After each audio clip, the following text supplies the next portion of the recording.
로마서 6장 3절에 4절로 말씀, 그리고 이어서 골로새서 2장 12절 말씀 이어서 함께 합독하도록 하겠습니다. 함께 하나님 말씀 받들어 올리겠습니다. 무릇 그리스도 예수와 합하여 침례를 받은 우리는 그의 죽으심과 합하여 침례를 받은 줄을 알지 못하느냐. 그러므로 우리가 그의 죽으심과 합하여 침례를 받음으로 그와 함께 장사되었나니 이는 아버지의 영광으로 말미암아 그리스도를 죽은 자 가운데서 살리심과 같이 우리로 또한 새 생명 가운데서 행하게 하려 함이라. 너희가 침례로 그리스도와 함께 장사되고 또 죽은 자들 가운데서 그를 일으키신 하나님의 역사를 믿음으로 말미암아 그 안에서 함께 일으키심을 받았느니라. 아멘. 자리에 착석해 주십시오. 침례의 의미라는 제목으로 하나님 말씀 선포가 있겠습니다.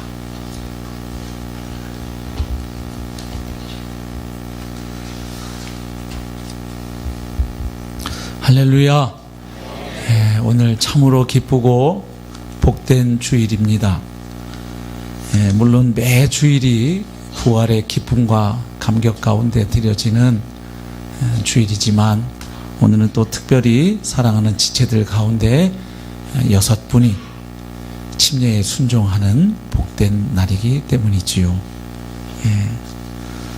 잃어버린 한 영혼이 돌아올 때 천국에서는 잔치가 벌어진다고 우리 얘기들 하는데, 흑암의 권세에서 살다가 자기 인생 가운데 찾아오신 그 생명의 주님, 부활의 주님, 그 주님을 간증하고 또 그리스도인으로서 첫 번째 순종하는 행위라고 할 수 있는 이 침례에 순종하는 오늘, 참으로 우리 하나님 기뻐하실 줄로 믿습니다.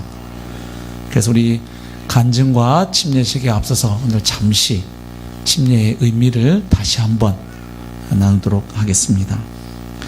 신약 성경에 보면 우리 주님에 의해서 시행이 되고 또 명령이 된 교회가 행해야 할 의식이 2가지가 나옵니다. 하나는 오늘 행하는 침례식이고 또 하나는 우리 또 송구영신 예배 때 하게 될 주의 만찬 예식입니다. 성찬식이라고도 하지요. 물론 가톨릭에서는 성경에 없는 의식까지 해서 7성례라고 해서 7가지 예식을 행하고 있습니다만, 복음주의적 기독교는 신약 성경에서 명하고 있는 이 2가지 예식, 의식, 침례와 주의 만찬을 행하고 있습니다. 근데 이 성경에서 명하고 있는 2가지 의식은 공통점이 있는데 둘 다 복음을 보여주는 의식입니다. 침례식도 그렇고 주의 만찬식도 그렇고요. 그 예식을 통하여 다시 한번 예수 그리스도의 복음을 선명하게 나타내고 드러내는 의식입니다. 그래서 침례는 보여지는 설교입니다.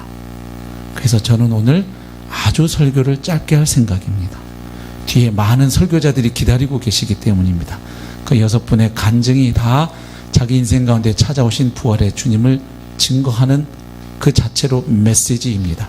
그리고 그분들이 순종하여 받는 침례 자체가 복음을 아주 드라마로 잘 표현하는 복음 선포가 되기 때문이지요. 자, 오늘 로마서 말씀과 골로새서 말씀 읽었는데 침례의 의미를 아주 분명하게 말해주고 있습니다. 그것은 무엇입니까? 예수 그리스도의 죽으심과 그리고 장사 지내심, 그리고 그 부활의 사건을 내가 믿는다는 신앙 고백입니다. 그리고 더 나아가서 바로 주님의 죽으심과 장사 지냄과 부활하심에 내가 믿음으로 함께 연합한 자가 되었다는 믿음의 고백이에요. 그래서 이제 나는 죄에 대하여는 죽고 하나님께 대하여는 살아난 자가 되었다는 신앙의 고백이 바로 침례를 통해 나타내는 의미가 되는 것이죠. 그러니까 결국 침례는 그 침례 받음을 통해서 구원받는 게 아니고 예수 그리스도의 복음을 듣고 믿음으로 말미암아 하나님의 은혜로 구원받은 성도가 그 하나님을 높이고 자기가 받은 구원의 실체를 예식을 통해 나타내는 것이죠. 그래서 이 침례식은요, 그 받으시는 분 개인에게는 어떤 의미가 있냐 하면 하나님의 은혜로 구원받은 것에 대한 소중한 기념물이 됩니다. 그렇죠? 오늘 또 아마 사진 잘 찍어주실 것이고 또 교회에서는 침례 증서가 이제 발급되게 되는데요. 그걸 보실 때마다 내가 하나님의 은혜로 구원받고 교회 회중 앞에서 내 신앙을 공적으로 고백하고 그리고 침례에 순종한 그날의 늘 기억과 감격이 되살아나는 중요한 사건이 되는 것이죠. 그리고 그 침례식에 함께하는 다른 회중들에게도 의미가 있습니다. 그럼 뭡니까? 바로 이 공적인 신앙 고백의 수단이 됩니다.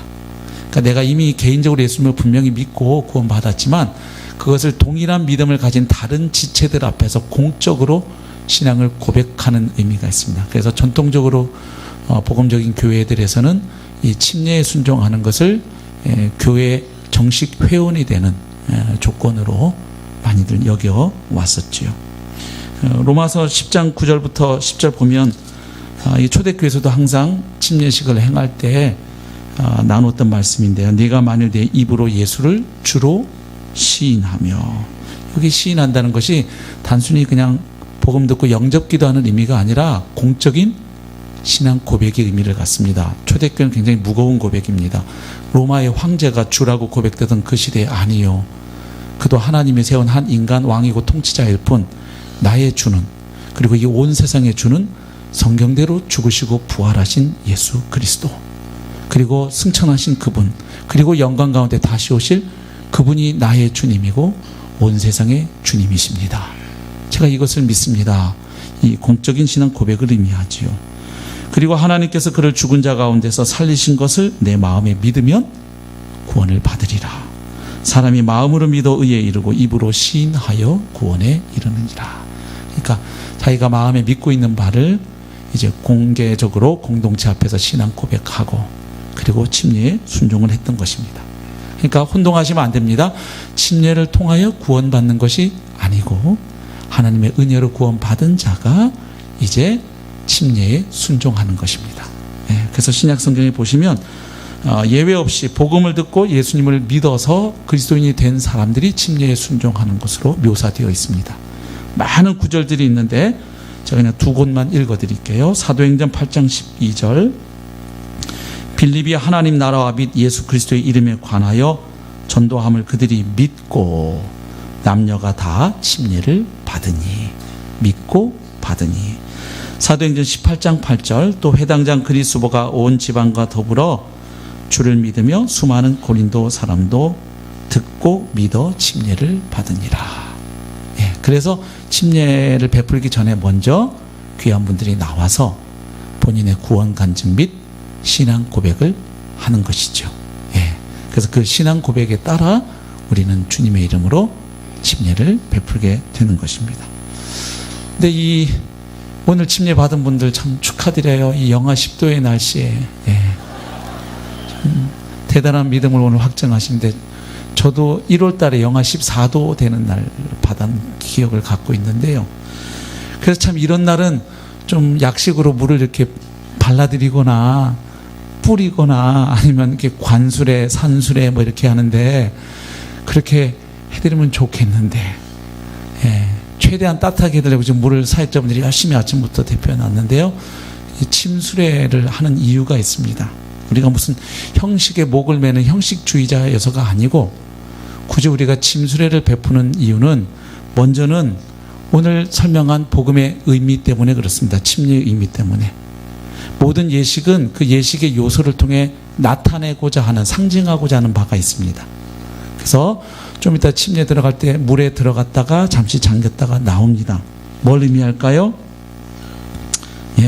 나의 죄인된 그리스도 밖에 있던 옛사람 예수와 함께 죽었고, 그 다음 물 속에 있는 건 뭐죠?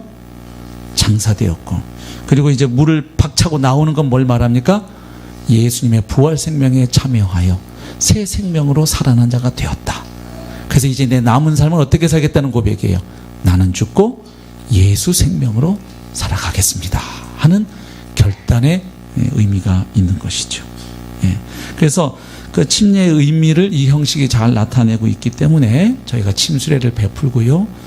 또 하나, 성경에 침례를 준다는 이 밥티조라는 동사의 1차적 의미는 다 물에 잠근다는 침수레를 뜻하고 있습니다. 예. 그 히라보에서 뿌린다, 붓는다 하는 의미를 위해서는 그 밥티조나 베프티스마 외에 다른 단어가 따로 있거든요. 그리고 이제 성경에 보면 침례 받고 나오는 장면들 보면 거기 사용된 전치사를 보면 전부 물속으로 들어간다, into, 그 다음에 물속에서 나온다, out of, 그런 전치사 사용되어 있는 거 보실 수 있고요. 예. 그 다음에 교회사에서는 12세기까지는 다 침수례가 행해졌습니다. 물론 그 전에 아주 한두 건 예외적으로 키프리안이 세례를 베푼 기억이 있고, 또 그 노타비아누스라는 사람이 죽기 전에 딱 침례받으려고 했는데 말년에 중풍이 와가지고 못 받게 되니까 그 파비아누스라는 주교가 그냥 물을 이렇게 부었는데, 그 죽어가는 환자를 물속에다 첨벙 넣으면 그 큰일 나지요. 그래서 이제 약식을 했는데 이제 이걸 가지고 논쟁하면서 점차 약식으로 가는 역사에 보면 그런 흐름이 있었어요. 그러나 거의 초대교회부터 12세기까지는 거의 모든 교회에서 이 침수례를 통해서 복음의 의미를 나타내 왔던 것이 역사가 분명히 증언하는 바입니다. 그러나 더 중요한 건 형식보다 그 형식이 담고 있는 의미입니다. 오늘 받으시는 분들은 나는 세례관 침례받 이런 걸로 자부심을 느끼지 마시고, 이 침례에 순종함으로 정말 이제 나는 죽고 예수와 함께 부활한 자가 되어 일평생 그 복음의 진리 붙잡고 살아가겠다는 분명한 결단과 은혜가 있으시기를 축복합니다. 예. 우리 사랑하는 지체분들의 간증을 들으면서 우리는 또 오늘 어떻게 해야 할까요? 이분들의 인생 가운데 찾아오셔서 구원해 주시고 하늘 백성 삼아주신 주님을 찬양해야 할 줄로 믿습니다. 예. 나를 만나주신 주님이 저분을 또 저렇게 저 상황 가운데 만나주셨구나. 그 주님을 찬양하는 자리가 되었으면 좋겠습니다.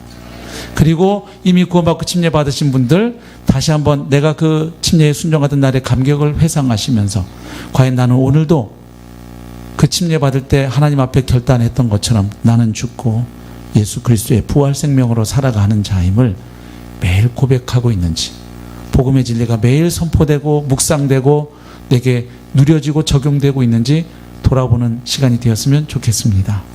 예. 그리고 우리 공동체 가운데 새로운 지체들을 허락하신 주님을 찬양했으면 좋겠습니다. 그리고 이 복음이 더욱 우리 교회를 통해 힘있게 열방까지 확장되는 교회로 우리 교회가 계속 주님 오시는 그날까지 쓰임받기를 소망합니다. 예, 오늘 침례식을 통해서 받으시는 분들이나 함께하는 우리 모두에게 하늘로부터 내려지는 큰 은혜가 있기를 소망합니다. 말씀 마치겠습니다. 네. 침례 예배 자주 했으면 좋겠죠? 우리 잠깐 기도하시고요. 이제 정 목사님 나오셔서 간증 순서를 인도해 주시겠습니다. 우리 같이 기도하실 때 이미 구원받고 침례에 순종하신 분들, 하나님 그 구원의 은혜 감사합니다. 늘 복음의 진리 되새기며 매일 복음 안에서 살겠습니다. 또 이 복음 증거하겠습니다. 또 오늘 침례받는 분들 하나님 복 주십시오. 정말 그들이 걸어가는 그 신앙 여정이 늘 주님과 함께하는 승리하는 여정 되게 하여 주시옵소서. 또 우리 교회가 끝까지 복음 위에 서 있는 교회, 복음을 증거할 뿐 아니라 살아내고 또 그 복음을 통해 하나님을 영화롭게 하는 교회로 이 마지막 시대 쓰임받게 해주십시오. 이런 몇 가지 좀 주시는 말씀 가지고 기도하겠습니다. 함께 통성으로 기도합니다.